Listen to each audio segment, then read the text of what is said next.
My name is Erin O'Dowling-Keane, and I am the Managing Producer of eSeller.net. And I am delighted to welcome you here for our webinar, Marketing Planning for Business Success. So we've got two great speakers today, Joanne Morley, who's the Marketing Manager of myHermes, and Kyle Whittington, who is the CEO and founder of Whittington's Tea Emporium, who've been working together on a marketing plan for his business, which we're going to share with you today. So just a couple of guidelines about the webinar is we're going to be answering all questions at the end. So if you have any questions, please use the chat box at the end of your webinar control panel to submit them, and we'll cover them off then. We'll be sending a video of the webinar to everyone who attended after the event. And with that, I would like to hand you over to Joanne and to Kyle. Thanks very much. Hello everyone and welcome. My name is, as Erin said, is Joanne Morley, and I'm the myHermes Marketing Manager. And I'm going to take you on a whistle-stop tour of marketing planning for business success today. I'm going to do some general slides first, and then I'm going to talk in more depth about Kyle's business. So, in terms of marketing planning, the process that I've tended to use over the years, whether it's been in small businesses, large businesses, is this really simple marketing planning tool. You need to know where you are now, where you want to be, the marketing activities that are going to get you there, and some measurement to know when you've arrived. It's a simple process, and it's one that I've used time and time again. And I tend to use this simple plan. So where are you now? What worked for you? What didn't? So you have a starting point to know where your journey starts. Where do you want to be? What are your goals for 2015? Not just financial, and we'll come on to that. And why you? Why your business? Why should people want to work with you or come and buy products from you? Then, how are you going to get there? I'm going to split it down into what are you selling, what are you really selling, who you're selling to, what marketing activities you can undertake, what budget you might use, and how you're going to implement the plan, who'll be responsible, and then maybe some metrics for success. Using this simple approach is really, really easy. In the past, I ran my own marketing consultancy, and I used it with hundreds of clients, and it's a really good little template and a good way of setting out your planning for your marketing. So please feel free to revisit this each time in the replay. So, where are you now? Where does your journey begin? So I've got a little question here. At the moment, these people on the call, do you have the business you want, the business you've ended up with, or something in between? And I think Erin's going to put a little poll out throughout the seminar, so throughout the webinar, sorry, so we can see whether you have the business you want, the business you've ended up with, or something in between. The reason I ask is that when I've asked that question in the past, a good proportion of the audience will admit to getting a business they've ended up with. Although if you're all great at planning, then I'm sure the results will be different. But I found that many people started out being very clear on what they wanted the business to look like, but after 2 to 3 years, they're not quite where they wanted to be, or it doesn't quite reflect what they originally wanted. So hopefully this webinar will get your marketing planning back on track and help you to start building the business that you want. So, having worked with many companies over the years, both as a client-side marketing manager and when I ran a marketing consultancy, many people had great ideas of what they were going to sell and believed it was so amazing that they built a great big website and opened it up and the crowd would come. But sadly, many of you listening to this webinar will be aware it takes much more than building a business. You need to ensure you have the right signposts in place so that people can find you, and this webinar will give you some tips to help you improve your marketing and planning. So before you can start your journey, you need to know where you're starting from. For example, point A, so that you can plan a route to get you to point B. If you don't know where your journey is beginning, then you can't plan effectively to get where you're going. Therefore, I always suggest that you spend some time reviewing your business. You can use the following little bullet points as a checklist, and it will help you understand where you are now and what plans you'll need to put in place in the future. So, for example, what have you achieved so far? What business goals have you achieved? And if not, why not? What's worked well? What challenges are you facing? Be honest and create a point from which you can start from, and then you can benchmark your success. Perhaps you could go back and revisit this slide on the replay and be honest and ask yourself these questions. It gives you a great overview of where you are now, and once you have this, then you're ready to start planning your marketing journey. And remember, your business can be anything you want it to be. The only person stopping you from doing that is you. So if you keep on doing things like you've always done, what you'll get is what you've already got. So take some time to think about your business and what you actually really want it to be. So where do you want to be? Let's start on this journey. Dwight D. Eisenhower said, "In preparing for battle, I have always found that plans are useless, but planning is indispensable." He was a smart man. I've written many marketing plans over the years, and some have never seen the light of day. They've been kept on shelves or in bookcases. Planning, not plans, are the key to success, and I'll explain why. As I said, marketing plans sit on shelves, they're ignored. You carry on as usual, but are too busy to refer to the plan. You try to attempt this massive plan you've created, but it's so difficult you give up. I've met some clients who don't implement any of their plan, but go back to it later and change it so it looks like they've actually achieved their plan. You give it to so many people in the business, it gets rewritten, but never actually any actions taken. Or you remember the plan you wrote, but you can't remember where you put it. So because you're busy, planning your marketing is important, but it needs to be simple and achievable, and also flex with your business. So I'm going to give you some ideas on how you'll be able to plan without having to do a massive, onerous marketing plan. It's more to do with planning than it is plans. One of the ways in which it's much easier to plan is put yourself in the position of where you're going to be. So, not necessarily now, but after this webinar, you need to be clear on where you're heading. And doing the exercise that's on the screen now is really, really useful, as it puts your brain in the future. And since our simple little brains don't always know the difference between what's real and what's imagined, writing as if you're already there begins to put your brain where you want to be. So what will your business be doing on January the 28th next year? What will you be doing on January the 28th next year? And why will people be buying from you? And write them down. Make them personal and write them in the present tense. Make them detailed, not just numbers. Share them with your team as well and make yourself accountable. It's a great exercise. I've done it lots of times with lots of businesses, and it's so much better than the usual vision statement where you say, we will be an equine supply business turning over 3 million that serves the needs of all horse riders.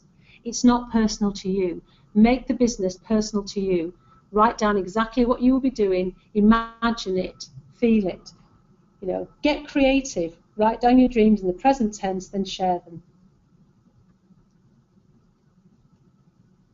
If you don't know where you're heading, then how can you expect anyone to follow, whether that's employees or customers? So make sure that once you decide what you want to do as a business, share those plans. Be clear about what you want and what you expect. Finally, you need to know what your business is. Just being the best doesn't guarantee success. Being the best baker doesn't always guarantee success. There might be someone cheaper than you. So look and find that gap in the market. Make charts, hundreds of them if you have to. I've done this exercise countless times with businesses. Have two variables. Yeah. On this one, it's cost versus quality. Map where you think your competitors are, whether you think they're really cheap, but have got really good quality products, which is highly unlikely, but you never know. And work out where you are. See where the gaps are. Yeah. Work out your why. Why do customers come to us? What do we offer? What's our point of difference? And by doing these, they use them a lot in marketing. They find the gaps in the market. Like, for example, cider. 10 years ago, no one drank cider. They remarketed it, Magners, and all the other cider brands. They found that gap. They're looking at variables. They'd look at popular drinks, alcopops, and they converted it with beers and things like that. Cider, then they see there's a gap. So look and see where your gap is and work out the why of your business. So how are you going to get there? Firstly, you need to be clear, very, very clear about who you are selling to. It may be more than one person. For example, I've got one here, this camera company. They've got somebody who likes using cameras and is a confident learner, but she's not a camera expert. So she's a first-time user, she's a hobby user, and she's a professional user. We'll show one of these later on that I've developed for Kyle and for Whittington's Tea Emporium, but it's important that you're very, very clear about who you're marketing your products and services to. By writing customer personas, it makes sure that you focus all your marketing on the right people, you pick the right marketing channels to find those people, and you can tailor your marketing to their needs. I suggest that you create personas for all your ideal customers. There might only be one, there might be 2 or 3. Here at Hermes, we have 4 or 5 different personas, ranging from people like me who send parcels every now and again, to Amazon and eBay sellers, to larger SMEs. There's a whole range, but we have personas for all of them.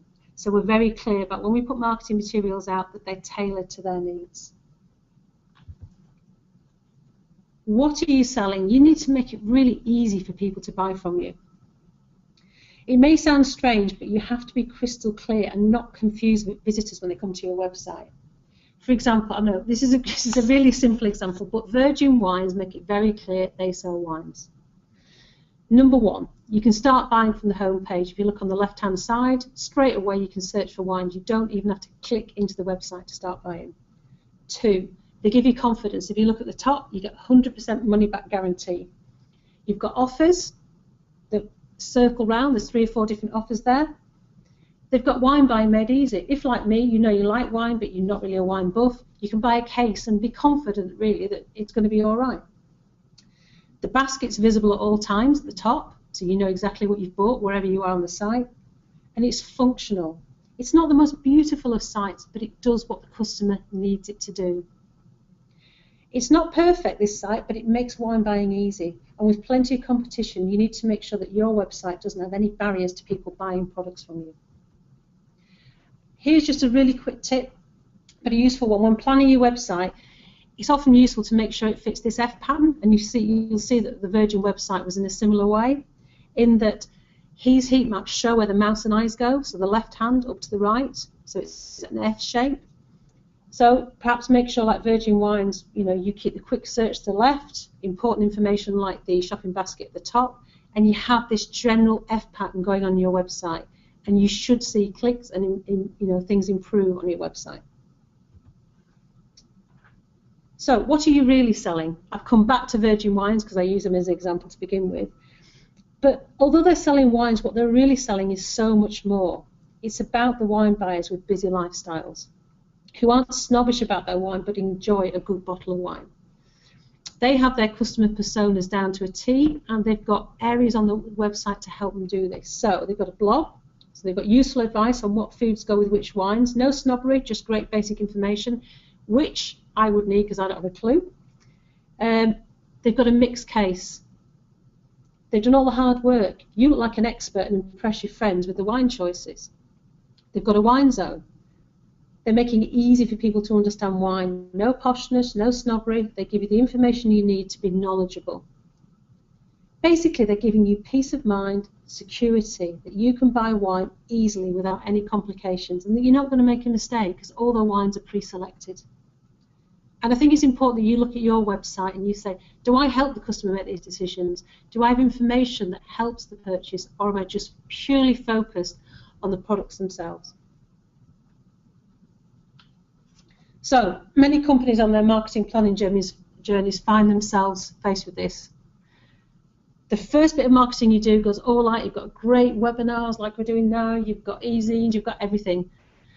But then when it comes down to the next tranche of marketing, we've done all our best stuff. What are we going to do next?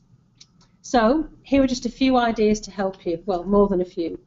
I'm not going to go through all these on this webinar. There's newsletters, e-bulletins, remarketing, PPC, sponsorship, podcasts. The list is endless.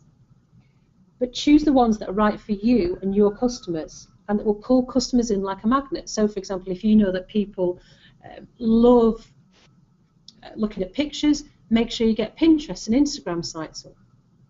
And remember, it's not all about acquiring customers. It is in part about keeping the ones you have, so you have a balance between acquisition and retention when you're doing your marketing planning. So it's not all about acquisition.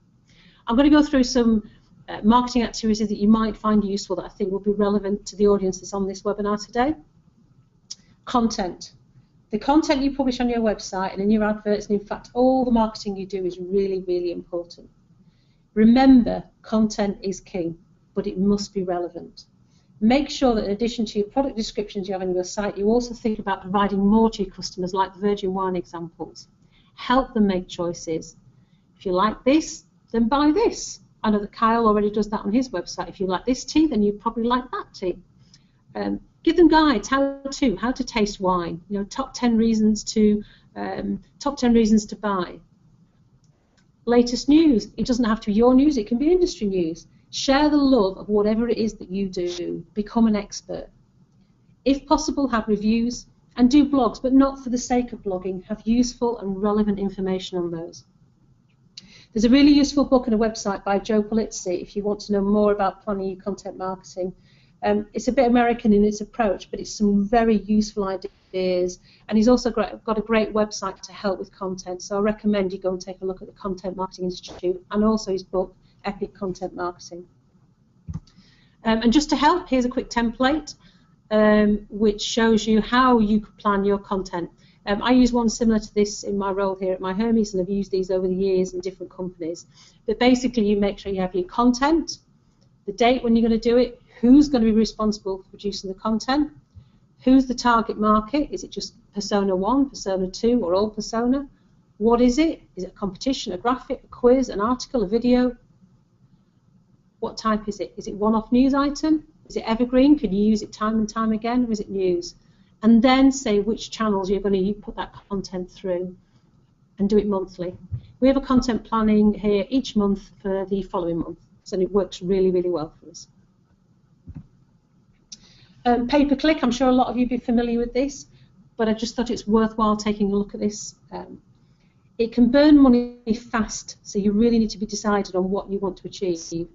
I once burned through £1,000 in one night of my own money when I had my marketing consultancy, in one overnight mistake. So make sure you cap spending and set budgets if you're going to do it yourself. Also, if you're using someone, please agree budgets with them. So you can see here I've chosen Samsung Galaxy S5 price versus a search for Galaxy phone. Be a buyer keyword. That is Samsung Galaxy S5 price rather than Galaxy phone. Somebody who's searching for something specific is ready to buy. Not always, but normally, because they know what they want. So focus on buyer keywords, not general ones, if you've got limited budget. And also keep out of very competitive keywords wars. This can be costly. Look for those longer tail phrases, slightly different phrases. Find those phrases or those keywords that work for you but aren't as costly. Focus your budget on keywords that give a good ROI.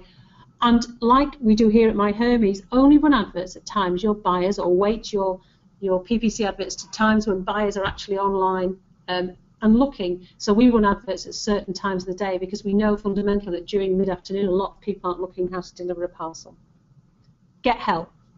Google has some excellent information. Go and visit their online classroom, find out about how to run your AdWords campaign. Or get help. Use a reputable agency to run campaigns for you. I use an agency here at myHermes. I couldn't possibly manage our PPC campaign on top of everything else that I have to do, but ensure that you get full weekly reporting. Make every advert count, make them relevant and clickable, and make sure that the search term appears in the advert. So if it's Samsung Galaxy S5, have adverts that say, compare Galaxy S5 prices. Make sure that you have the keywords in your titles. Also have individual landing pages that use the keyword in the title and are relevant to the advert. If they're looking for a Samsung Galaxy S5, don't take them to a general Galaxy page. Take them to the page that they need. And only sell what the customer's looking for on the landing page. Don't try and sell them an S3, an S4, or an S4 Mini. Sell them what they're looking for. Have all the information above the fold on the landing page. Most importantly, have a call to action, i.e. find out more about the phone, description, buy now. And if you get really, really sophisticated, then test landing pages. Work out which ones convert best for you. Email marketing. I believe it's great for retention. I've never really used email marketing cold for a number of years. I recommend that you use it for retention, not acquisition. I think that if you've got a customer list, it's really, really useful. You can then send out emails that are relevant to each of those personas, if you can segment it like we do here at myHermes, and send them relevant, useful information. So this week, I should at some point have a business email going out. Do great offers for your customers. Do it regularly, but not too often. Send useful information. Don't always say 10% off, 20% off. Have useful information on there. Use your own CRM system or use something like MailChimp, Constant Contact, Aweber. There's a whole range of really good email products out there. Segment your data, by which I mean, for example, send business newsletters to business customers. Send, if you have got people who aren't very confident, send information about how to use your products to them. Send relevant emails to each persona. And maybe partner with other companies. We work with Virgin Wine. We offer joint promotions with Virgin Wine, and it means we can access their customer base. SEO is a big subject, so I've kept it simple. Start with your content and take it from there. Don't keep focusing on keywords. That area of SEO, like time of SEO, is kind of going now. Of course, you need to make sure your content's relevant to your personas and to what you're selling, but don't become obsessed with keywords. Build good quality, relevant content, and people will come. So, basically, put the content on your website. Let users and search engines find it, but make one piece go a long way. If you produce a small little book, a how-to book in a PDF, publish chapters on your website in HTML, create a video from it, and then record the book as a podcast. So from one piece of content, you've got it 4 different ways. 2, share your content on other assets like Google, Facebook, and encourage sharing. Encourage other people to share your content. Work with bloggers and other sites to get links back to your site to really good content. You can work with agencies who'll help you do this, but make sure they're doing ethical outreach and link earning rather than link buying or link building. The days of mass link building are over. Yes, links back to your site are still important as it helps Google understand exactly what your site's about and who's linking to you. But never ever buy links, ever buy links. And just some really simple checklists that you can go through for your website. How are all the meta titles and meta descriptions for your site correct? Do they accurately describe on each page what that page is about? Because that will help with your search engine results in Google. Are you registered with Webmaster Tools? It's really important so Google can know and come and find you. Do you have an XML sitemap that tells Google exactly what's on your site? The correct robots text? This is a really simple one. Does your www.acme.co.uk resolve to the non-www? Otherwise, Google may think you have 2 identical sites. And at the very bottom of the screen, I've put some really useful links. These will be displayed at the end as well, of places where you can go to help you understand more about SEO. But essentially, if you build really, really good, relevant content on your site and make sure that you have links back to your site from really good sources, then your SEO will work. And if you want some help on that, there's a little piece of software. Yes, you're going to have to give over your email address and your name. But if you go to Marketing Grader from HubSpot, they'll do a nice little review for you of your website and where your information's coming from. So in terms of you getting links from external, it's really, really useful. So maybe just go and get yourself a little Marketing Grader. They may call you as well, but you don't have to work with them. And there's also some really useful information on the HubSpot site as well. And finally, social media. This is a tricky one because you can get sucked into social media. You can get lost posting for hours and hours. But I think if you're disciplined, it has its place. But make sure it's working for you. And work out which social media sites work for you. Here at myHermes, we use Facebook and we use Twitter mainly. Put useful and relevant content on there, not just promotions all the time. And for things like Pinterest, if you're selling products, have links back to your site. Pinterest, I've got a friend who crochets for a living, and she has an amazing little Pinterest site that takes people back to her website where she demonstrates how she crochets, what she crochets. So she's got a really nice little interesting Pinterest site. But be ready for the comments, the good, the bad, and the downright ugly.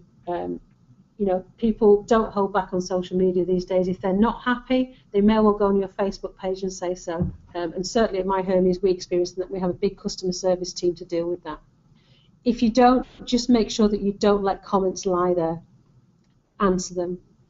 Post regularly, but not too often. Look at other similar companies to yours and see what works for them. And don't rely on social media. Build the content on your site first, because Facebook may be bought or sold out, LinkedIn, YouTube, anything can happen to them. You don't want your content to be on someone else's site.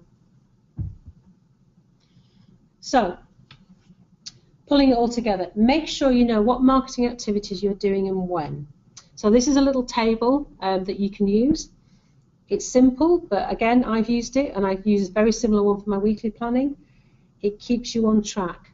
What are you doing? Who is it targeted at? When are you doing it? How much are you spending? And most importantly, why are you doing it? You know, why are you doing PPC? Why are you doing SEO? Why are you doing email? And who is going to implement it? And in that very simple table, it allows you to plan your marketing more effectively.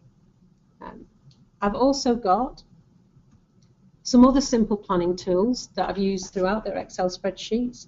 And I've got these if anyone would like them. And I think at the end, if you send an email through to the, if you send a message, sorry, through to the, I think I'm not quite sure how it works, but if you send a message through, then I'll be able to send any of the plans that I've revealed in this webinar through to you via email through eSeller. So just send a message at the end of the webinar, or perhaps now, and I can send those over to you. I'm more than happy to share them with you. And finally, before I move on to the case study, for every bit of marketing that you do, ask yourself the following questions. Why should the person reading it, why should the person you're sending it to read or listen to what you have to say? Why should they believe what you have to say? Why should they do anything about what you're offering? And why should they act and buy now? So every single bit of marketing I do, I ask myself these questions. Is there anything there that interests them? So why should they read or listen to me? Why should they believe? What have I done to give them confidence that I know what I'm talking about? Number 3, call to action. Why should they do anything about what you're offering? Make sure you're explicit about what they have to do next. Call us, ring us, download your free guide. People sometimes need to be told. You need to be very clear about why they should do it as well. Download this free guide so your marketing is going to be 100% better. Give them a reason and why they should do it now. Don't delay. There's only 14 of these guides left in the entire world. Something like that. Make sure that there's a reason for them to act and buy now, or at least make inways into buying now. So how will you know when you've arrived? Well, if you've taken the time to write down where you'll be and what you'll be doing on this date a year from now, then you can benchmark yourself along the way. Keep that, put it on your computer, put it on your desk, keep looking at it. But along the way, there are some other goals and metrics that you can use. There's a lot on here, and I suggest you go back perhaps and look at it. It's not a definitive list, but it gives you some ideas on the type of metrics that you can use to track progress on your journey. Remember, measure what's relevant for your business. What's relevant to you in PPCs? Is it conversion rate? Is it click-through rate? For SEO, is it your search engine position? Is it your conversion rate? For email, is it how many opens you have or revenue? For your website, is it reducing the amount of people who abandon their baskets? Measure what's important to you and will help you get to where you want to go. Compare the progress weekly and monthly. Remember to take seasonality into account. Here at myHermes, we have, between October and December, we have a massive up climb, and then it looks like we fall off a cliff for a week at the end of December. But that's fine, because that's what happens every year. And then create a business dashboard if you want to, with 5 or 6 metrics that allows you to track progress based upon the goals you set. So, without further ado, I'm going to hand over for a little part of this part of the webinar to Kyle of Whittington's Tea Emporium. Kyle Whittington has very kindly allowed me to take a look at his business and suggest ways in which he could perhaps plan his marketing for business success. So Kyle, I'm going to mute myself now, and I just wondered if you could let everyone know a little bit about your business. Thanks, Joanne, of course. Whittington's Tea Emporium is the online home for fine tea. What I do is I work with a range of specialty tea companies, bringing the best brands and tea from the UK and abroad all together in one place. The idea being that both people who are wanting to get into specialty tea can explore and try new things, and also those who are a bit more experienced or who are downright connoisseurs can find unusual teas and explore the range of teas from different companies more easily, and then have that delivered in one delivery. The business launched in December 2012 while I was studying, and I've just been developing and playing with the idea since then. And since last summer, I've been working on it full time, and we're now looking for second stage investment to principally redevelop website, which the marketing from this is going to be very useful for, and take the business up to the next level. I hand back to you, Joanne. Hi, I'm back here again. I think before I did this webinar, I actually haven't met Kyle. I have to say I've met him on the telephone, but I've not met him in person. And I asked him to go through that checklist which I had at the very beginning of the webinar, which asked kind of where he was now. And perhaps, Kyle, if you could just touch on maybe 3 or 4 of the points about your business, kind of what you've achieved, what's worked well, and what your challenges are. You don't need to go through everything, but just give everybody a flavour of kind of where you are now, so then it will make the marketing suggested relevant. Of course. At the moment, we're at the position, as I said, where we're looking for second stage investment, and this is because we've proven concept. From having the website up over the last 2 years, I've seen an idea of what people are buying and how they're buying. I've also seen what has and hasn't worked. In particular, there's some construction issues with the website which are causing it problems, so that's a major thing that needs to be re-evaluated. And in talking this through with Joanne, we've discussed some of the marketing strategies and looked at actually targeting the right people, which would be very interesting. The problem with the website is that it looks okay visually, but it doesn't function. The functionality is a problem, and this is causing the sales to drop when they shouldn't be. In comparison, I do several events each month in London, and these regularly sell out. They're very popular tasting events, and that's working well, and it's given me a great opportunity to see how the business could work and how people are reacting to the teas, and proving that people actually do want to know more and they're looking to buy these kind of products. And then again, that just comes round to the website. So we're looking to redevelop that. We have had the blog going, and that's worked well, and I work with several other bloggers who submit posts to the blog, as well as reviewing products and reviewing teas and events on their external blogs, which is great for linking back. We did do a few months of social media campaigning heavily, and that was very interesting in that it showed we saw a distinct change in the way that people were approaching the site and the kinds of people and the numbers of people that were coming and how they were behaving on the website, but then that in turn also revealed the issues with the website itself. So it's kind of a chicken and egg situation. Joanne, if I pass back to you. Yep, that's fine. So as you see, I had a good discussion with Kyle. We looked at where he was now and what he wanted to achieve. And this is kind of what we came up with between and what I suggested he would do. So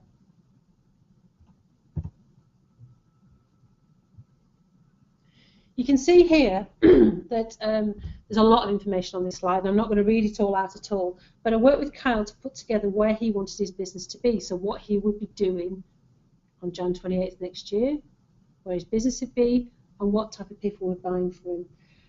As I say, I'm not going to read it all out, it's pretty detailed, and if you want to do the same for your business, I think it'd be really worthwhile. You can go back and look at this and look at it in detail on the replay. And some people, pictures work better than words, so if you want to put some pictures in there, by all means do that. It's important to not write this and forget about it. So I've suggested that Kyle uses this, looks at it once a week or once every couple of weeks. He can make changes to it, but don't cheat and make your goals change to fit what the current reality is. As you can see, it's written in the present tense mostly, and it's more descriptive than a vision statement or financial-based goal. And plus it's got Kyle's personality all over it. So we then looked at who would be buying Kyle's tea, and we created this persona. Kyle gave me lots of brilliant information about the types of people who bought from him, and this is just one of the types of people, which is a tea fan. By the way, she's fictional, but we've called her Julia Simpson. She's married with no children. She has a good disposable income, and she loves tea. Like people love wine. She loves tea. And as you can see, it says what type of tea drinker she is, i.e. she loves drinking regularly high-quality loose-leaf tea, what influences her, e.g. other tea drinkers, blogs and reviews. What's she looking for? She wants to eat, she wants to be able to shop easily for the tea she wants, but she also wants really detailed information on the origin as well as the brewing info. Her main frustrations are such things such as struggling to find specific teas or teaware. And if you look down at her key attributes, you know, her knowledge is high, you know, her experience is good. She's a little bit doubting sometimes on when she buys because she wants help, but she has the purchasing power to buy. So given that extra oomph or that extra information, it will boost her confidence, and then, you know, price barrier will for something special will not be a problem. If she feels she wants that extra special brewing kit and it's going to make her tea taste better, then she'll buy it. And I think I discussed with Carl that there might be other personas, such as a casual loose-leaf tea drinker, so people who drink it sometimes, who aren't obsessed about it as Julia. The novice tea drinker like me, I love tea and I drink loose-leaf, but I really don't know what I'm doing. Or maybe a tea connoisseur that's one person above Julia, you know, who's absolutely would be high on all those key attributes. You know, creating these personas are going to help Kyle because it's going to help him plan his content marketing, so what content he needs to do, deciding which tea events to hold and when. So maybe he has a connoisseur's tea evening where his approach is completely different from the ones he does for novice tea drinkers. It'll help him decide which teas he needs to buy for the business, and also when he gets the new website, how to structure it, what marketing to send to which personas, his focus for his keywords, and also he can make decisions based on whether they're relevant to his target persona. So if someone rings up and says, I've got an amazing deal, an advert, it's only £400 or £200.50, you can say, actually, the people that I'm targeted don't read your publication. No thanks. So as Kyle has already mentioned, he has a website which was built a little while ago, but it's not without his issues. It looks good and he's got some amazing information on there. Although it works, it's not the easiest site to buy your tea from. Therefore, we had this discussion and we felt that if Kyle wanted to be successful, then at some point, which he's already mentioned in the future, this website has to change. And I provided the following advice. So whatever platform he chooses, whichever, you know, Magento, WordPress, whatever he chooses, it has to be suitable for e-commerce. And people need to be able to buy straight from the front page. Currently, on Kyle's, you can at the bottom, but that's below the fold, and often people don't see that. Perhaps you could filter visitors depending on type, like newsagents do. So when newsagents say, are you buying, are you selling, are you renting, are you a landlord? Are you new to tea? Are you a tea fan? Are you a tea connoisseur? Take them to the part of the website that they need to go to. More offers on the front of the page. He's got the social media links, but perhaps just to those pages that are relevant.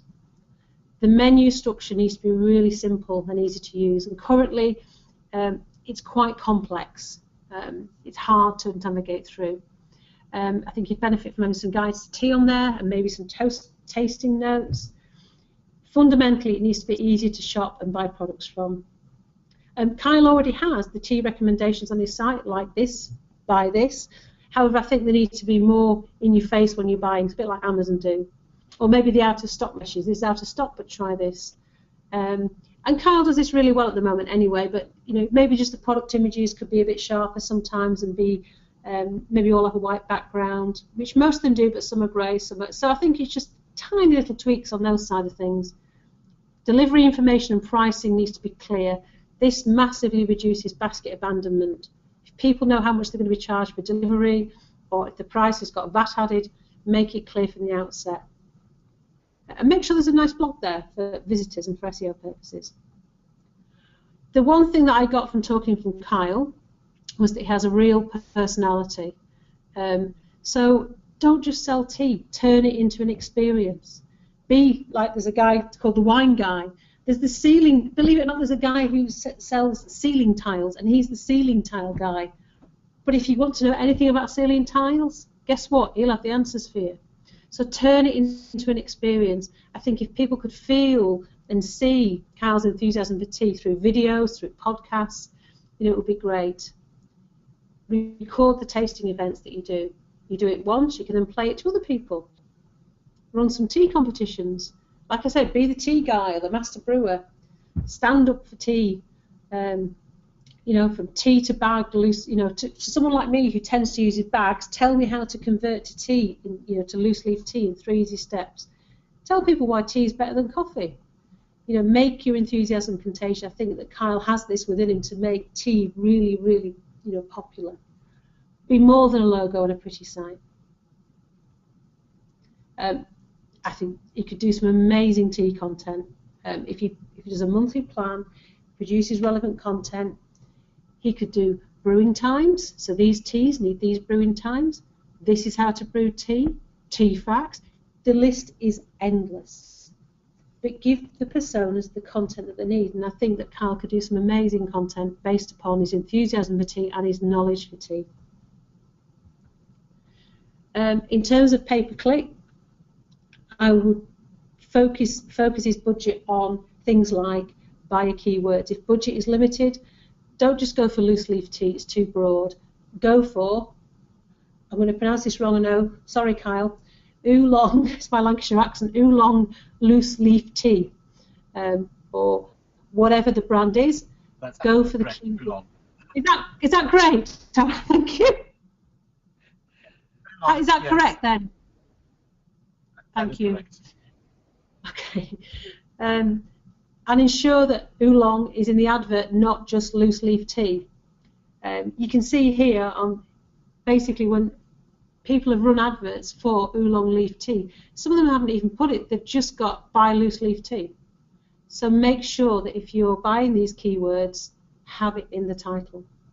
And then if you linked that to a really lovely product page on that tea with full descriptions and price and links on brewing time and everything, it will help convert.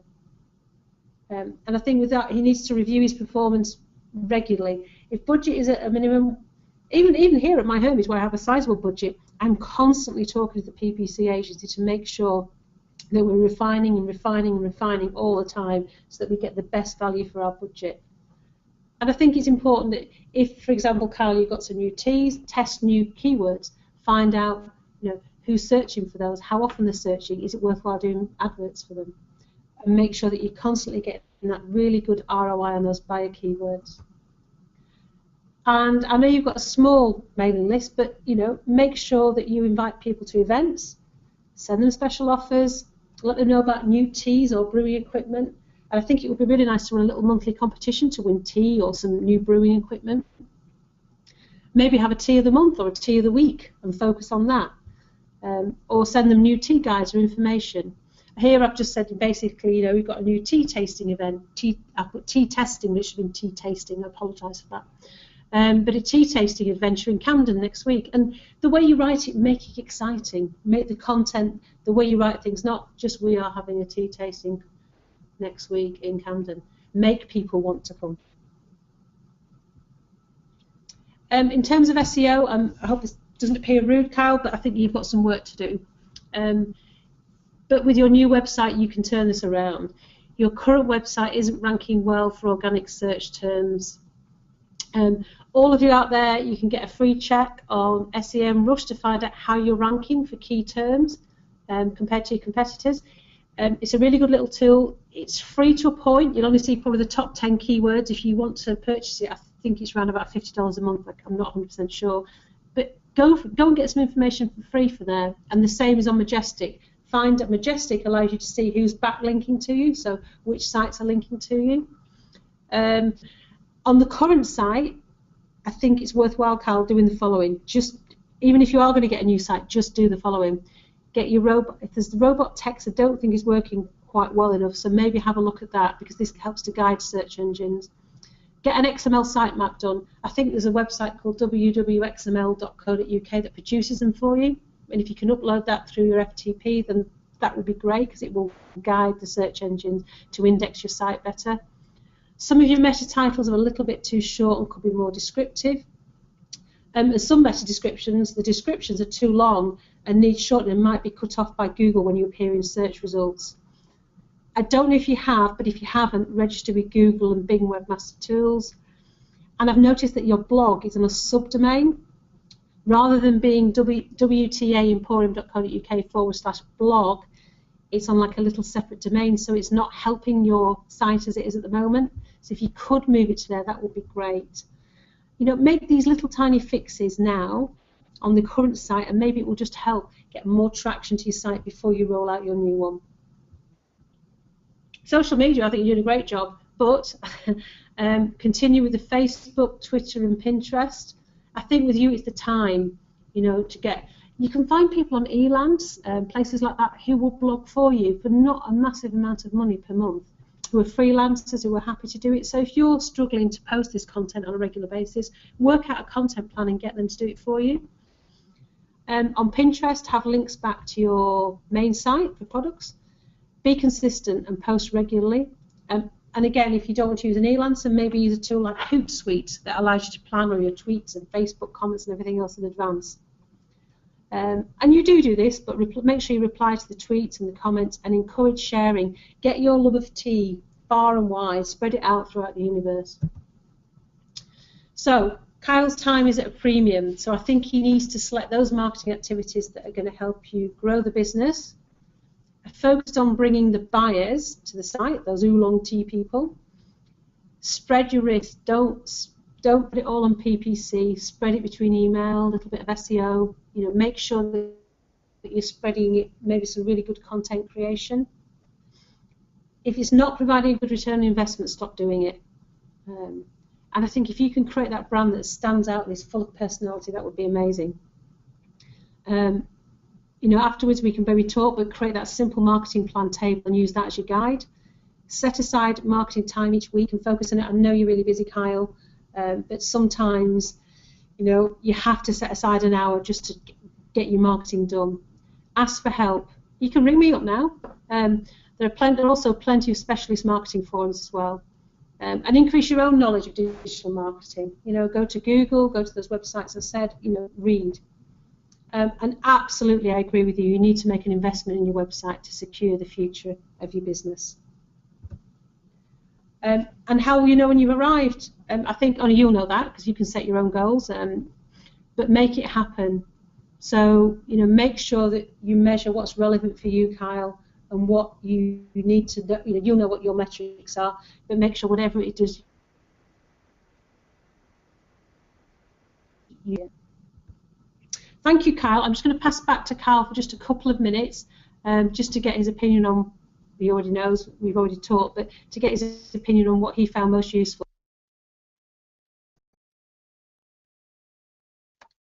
Thanks, Joanne. Yes, this exercise of Joanne has been really useful.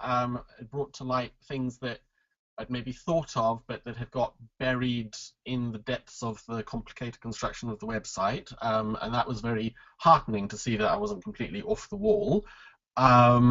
So that's been great. And then the personality, the persona that we did, that I found really useful, and I'm working on other personality personas at the moment, because it gave me a chance to actually really focus and look at and see who and how, and it made me turn my attention to the people that I know have shopped with me, friends that shop with me, tea people who I've met at events and are now consequently shopping with me, and looking at how what they would actually be looking for, and turning my head outwards towards the people that would be coming in. So I found that a really, really valuable experience, and it's something that I hadn't done before. I'd just gone straight there with new to tea and connoisseurs and hadn't really thought about the levels or stages of tea drinking in between. And then Joanne's ideas around building up my tea persona, that kind of thing, has been really great as well. I love the idea of the tea guy, becoming that and putting that out there a little bit more, and the ideas such as, you know, how to convert from tea bag to loose leaf is something that I hadn't considered before, because, you know, I'd done it so long ago, it's kind of passé for me. But to actually look at that and say, okay, how would you do that, and how can we make the site more amenable to people in helping them do that and draw them over? So that's been really great, and I found it a really valuable experience. Joanne, if I pass back to you. Yeah, that's perfect. I'm just going to finish off now. Hold on 1 second. So go back to that plan that I did at the beginning. Use it as a template. Use it to help you with your planning. And one thing I'd like you all to do, you don't have to report back on this, but just write down maybe 1 or 2 or even 3 things that you're going to do as a result of listening to this webinar.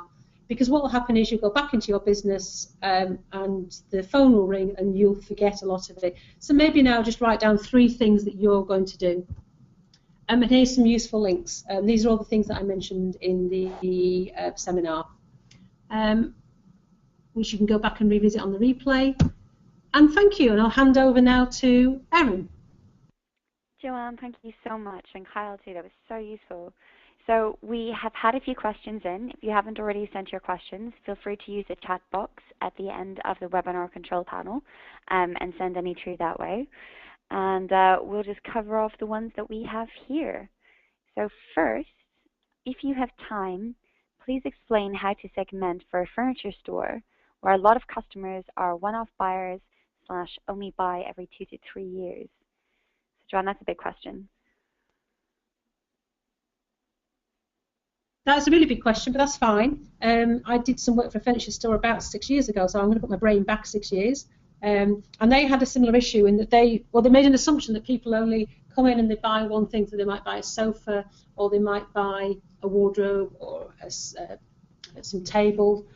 And what we did was we worked with them to work out who their buyers were, and we segmented them down to those people who came in with one thing in mind. So they may have come in and they may have X amount to spend. So we have the budget buyer, the person who comes in who's never going to spend more than X amount.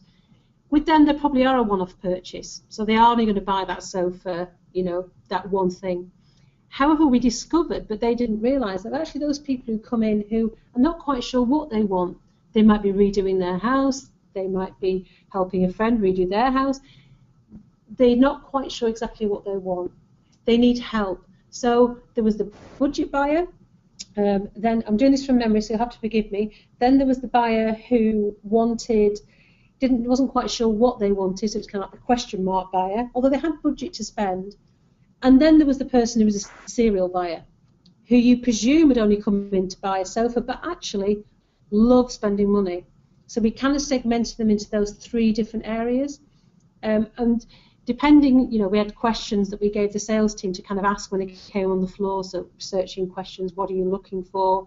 I'd have to go back and look at my notes maybe from that time, but we then did marketing out to those 3 types of people. So once we discovered, if we were talking to someone and said, oh, I've been doing my house up, but I'm not quite sure what I want, we'd know what we could send to them in terms of email.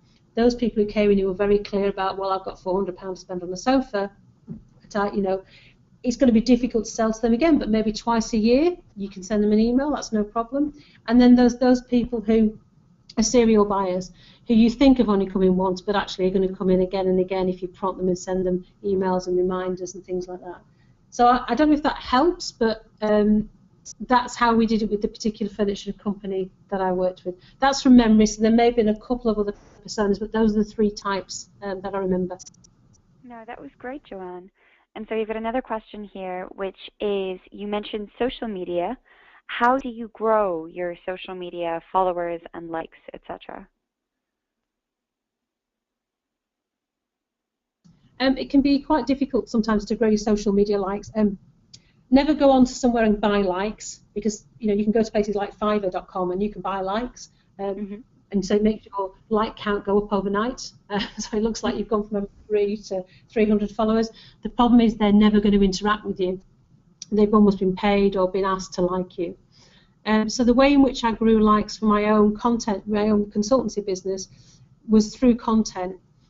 So basically I would put really, really good shareable content on there, so that people would then share that content, and then people would like me so that they could get that content. So I'd put 10 ways to grow your business, 5 ways to market your business. So I'd put really good content on there that people wanted to share. I put little videos, little podcasts. So by sharing, that encourages more people to like. On your website, give people a reason to like your Facebook page. So don't just have it. Sometimes people just have a link, but sometimes if you say, special offers only on our Facebook page, so you have certain companies only have the offers on their Facebook page. So I love buying riding equipment. I ride horses, and Derby House, I think, have special Facebook only offers. And so I like going on there and seeing what Facebook offers they've got. They email me as well with offers, but they have special ones on Facebook. I think promote your Facebook page wherever you can. Yeah, Wherever it's. I think that makes sense. And yes, so wherever you can. we've also got a more general question that's just come up, which is, how do you know what to invest your time and money on when it's just you in your business? Okay, so if it's just you, look at your personas. Look at the people who you're targeting. If, for example, they are, I don't know, a really young crowd that you know are going to use social media, and that's your best route to market, use that. If they're a crowd that don't really use social media, maybe trial some pay-per-click. I know that Google have offers on now and again where you can get £50 worth of free adverts. Trial stuff. Do it in little tiny amounts. Work out what works for the people who are buying from you. Often it can be something quite simple. I know that when I had my own business, I didn't have massive amount of money. I focused on blogs. I focused on going out and talking, giving seminars on marketing. I did a lot of marketing on a shoestring, so it didn't cost a lot of money. Little simple things like that, like sharing your knowledge, can often work well. It just depends on your target audience and what turns them on, if their website, social media, listening to you. Try and work out how they want to access you and find out about you. Okay, that's great. And we've actually just got a comment back in from the furniture store saying thanks very much. Really helpful answer. Well done, Joanne. And so with that, we are just about to hit the 3 o'clock mark. So again, if you've got any more questions, feel free to send them through, and we can answer them either on social media or get back to you individually. I want to say thank you very much to both Joanne and Kyle for hosting today's session and for teaching us so much about the way it actually works in business. And I want to thank all of you for joining us today.